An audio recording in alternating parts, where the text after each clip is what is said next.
श्री शिवाय नमस्तुभ्याम। हर हर महादेव। कैसे हैं आप सब। देखिए, आज का ये वीडियो बहुत ही ज़्यादा खास होने वाला है। हम सभी जानते हैं कि सोमवार की अष्टमी पड़ने वाली है। बहुत ही खास तिथि होती है। 64 योगिनी माता पार्वती भगवान शिव के दर्शन के लिए आती हैं। भगवान शिव आज के दिन बहुत ही ज़्यादा प्रसन्न मुद्रा में रहते हैं, इसीलिए आज के कुछ विशेष उपाय आपको करना चाहिए। माता पार्वती और भगवान शिव की मिलन की तिथि मानी जाती है। देखिए, आज के इस वीडियो में हम आपको सोमवार की अष्टमी के दिन करने वाले कुछ महा उपाय बताने वाले हैं। देखिए, इस बार जो सोमवार की अष्टमी बहुत ही शुभ और दुर्लभ योग के साथ है। ये सावन का जो पवित्र महीना है और सावन का जो प्रथम सोमवार है जो कि 10 जुलाई को है, उस प्रथम सोमवार के दिन भी अष्टमी है। यानी कि सावन का महीना तो भगवान शिव को समर्पित होता ही होता है, साथ ही साथ सोमवार की अष्टमी भी है। यानी कि बहुत ही शुभ और दुर्लभ योग के साथ यह पहला सोमवार आया है और इस दिन आपको ये उपाय ज़रूर करना चाहिए। आपको ये मौका गंवाना नहीं है। तो बहुत ही आसान से उपाय आज की इस वीडियो में हम आपको बताने वाले हैं। देखिए, आज का एक महा उपाय होने वाला है कि आपको भगवान शिव के शिवलिंग पर जल अर्पित नहीं करना है।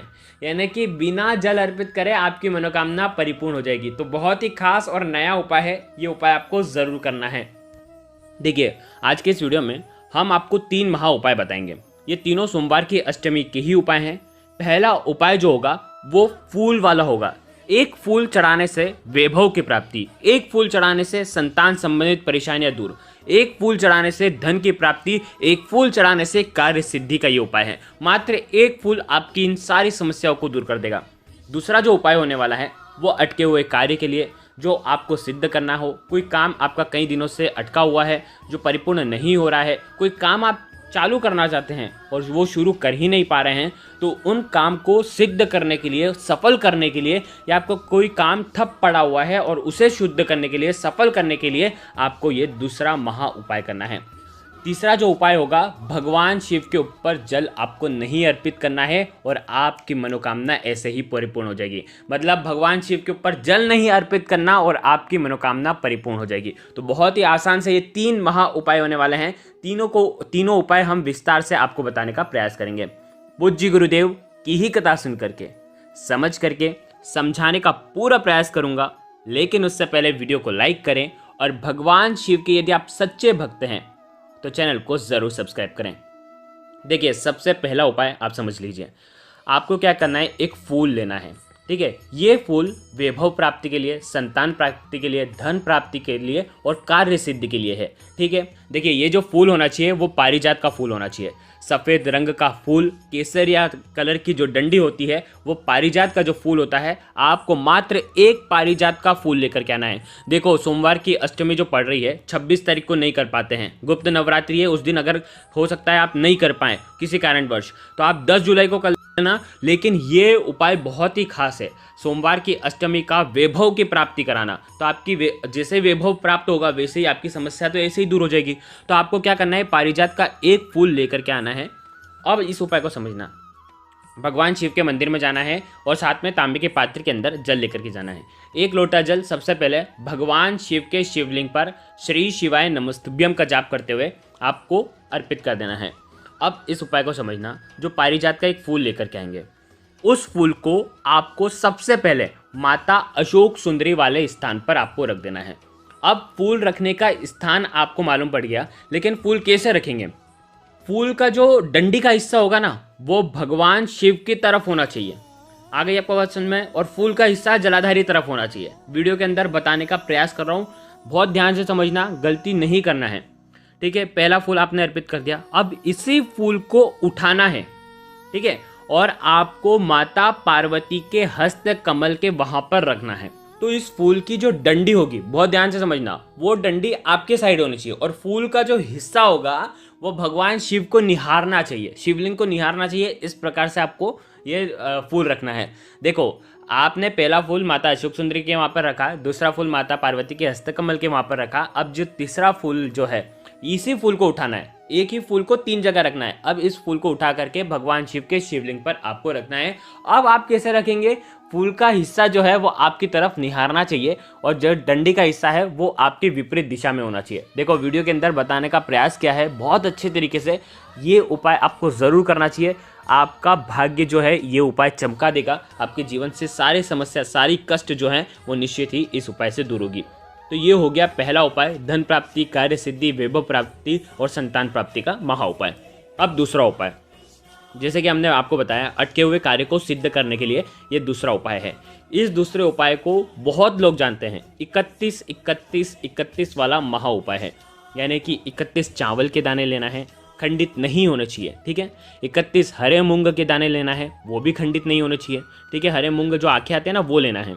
साथ में लेना है 31 बेलपत्र, वो भी खंडित नहीं होना चाहिए। अब देखो, बहुत सारे लोग हैं जिनको बेलपत्र नहीं मिल पाते हैं, तो अब वो क्या करेंगे? तो पूज्य गुरुदेव ने अपनी कथा में ही बताया है कि अगर आपको बेलपत्र नहीं मिल पाते हैं तो फिर आप चावल का उपयोग कर सकते हैं। यानी कि चावल आप ले सकते हैं, जो चावल है जो खंडित नहीं होने चाहिए, आखे चावल जो है वो आप उपयोग में ले सकते हैं। लेकिन अगर आपको बेलपत्र मिल जाते हैं तो सबसे अच्छी बात है, तो आप बेलपत्र भी ले सकते हैं। आगे आपको बात समझ में, देखो बेलपत्र जितने भी मिल जाए उतने बेलपत्र ले लेना और बाकी आप चावल के दाने ले सकते हैं। आगे आपको बात समझ में, नहीं तो एक बेलपत्र मिल रहा है तो एक बेलपत्र ले लो, बाकी साथ में 30 चावल के दाने ले लो। इस प्रकार से भी ये उपाय कर सकते हैं।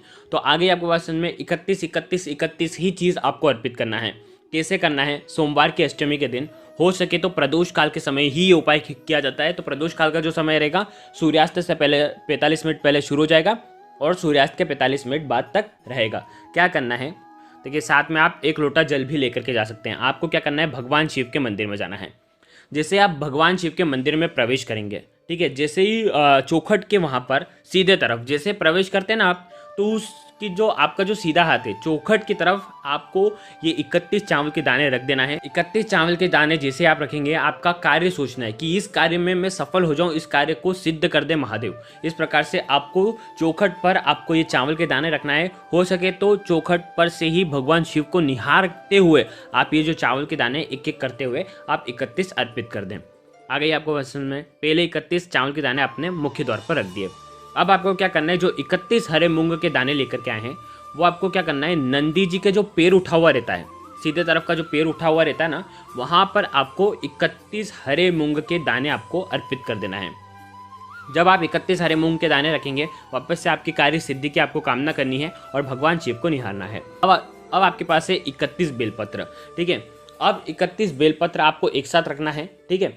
एक के ऊपर एक के ऊपर एक रख देना और हर एक पर हो सके तो हर एक पर एक पीले चंदन के आपको टीके लगा लेना है। ऊपर वाली पत्ती पर हर 31 बेलपत्र पर आपको पीले चंदन की टीकी लगा लेना है। यदि आप एक ही बेलपत्र लेकर के आए हैं तो एक ही पर आप टीकी लगा लें। यदि आप चावल के दाने लेकर के आए हैं तो चावल के दानों पर भी थोड़ा सा पीला चंदन लगा दें। तो इस प्रकार से पीला चंदन लगा करके ही आपको ये जो बेलपत्र है आपको माता अशोक सुंदरी वाले स्थान पर आपको अर्पित कर देना है। 31 के 31 डंडी का जो हिस्सा होगा वो जलाधारी की तरफ होगा। इस प्रकार से ये सुंदर सा उपाय, देखो वीडियो के अंदर बताने का प्रयास कर रहे हैं, तो ये सुंदर सा उपाय आपको करना है 31-31-31 वाला महा उपाय। देखो अब तीसरा उपाय, सोमवार की अष्टमी के दिन शिवलिंग पर जल नहीं चढ़ाना है और आपकी मनोकामना परिपूर्ण हो जाएगी। तो बहुत ही खास ये उपाय होने वाला है। आप जो भी इच्छा रखेंगे वो आपकी परिपूर्ण हो जाएगी। मात्र 1 लोटा जल आपको लेना है और भगवान शिव के मंदिर में जाना है। सबसे पहले भगवान शिव के मंदिर में शिवलिंग के वहाँ पर सीधे तरफ गणेश जी का जो स्थान होता है वहाँ पर थोड़ा सा जल अर्पित करेंगे। फिर कार्तिकेय जी वाले स्थान पर अर्पित करेंगे। फिर माता अशोक सुंदरी वाले स्थान पर आपको थोड़ा सा जल अर्पित करना है। फिर पार्वती माता के हस्तकमल के वहाँ पर जल अर्पित करना है। फिर उसके बाद भगवान शिव के शिवलिंग पर आपको जल अर्पित नहीं करना है, यानी कि शिवलिंग के ऊपर आपको जल नहीं अर्पित करना है और आप सीधे आ जाएंगे बेलपत्र के पेड़ के वहाँ पर और वो जल जो शिवलिंग पर आप चढ़ाने वाले थे आपको बेलपत्र के पेड़ की जड़ में आपको अर्पित कर देना है, श्री शिवाय नमस्तुभ्यम का जाप करते हुए।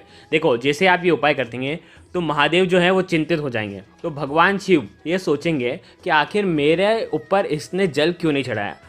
तो महादेव स्वयं पार्वती जी से कहते हैं कि इसने मेरे ऊपर जल अर्पित नहीं करा, लेकिन आप पर इन्होंने जल अर्पित करा है, तो इसका जो फल है इससे दुगना प्राप्त हो और इसकी जो भी मनोकामना है वो निश्चित ही आप परिपूर्ण करें। ऐसा भगवान महादेव माता पार्वती से कहते हैं। अगर आप ये उपाय सोमवार की अष्टमी के दिन करते हैं तो भगवान शिव के ऊपर, शिवलिंग के ऊपर जल अर्पित नहीं कराना है, प्रकार से ये सुंदर सा उपाय करना है। तो देखिए आज के इस वीडियो में हमने आपको 3 महा उपाय बताए हैं। तीनों में से जो उपाय आपको लगता है आप कर सकते हैं। अगर आपको कुछ भी चीज़ समझ में ना आए तो कमेंट में पूछ लेना, गलती नहीं करना है। श्री शिवाय नमस्तुभ्यम, हर हर महादेव।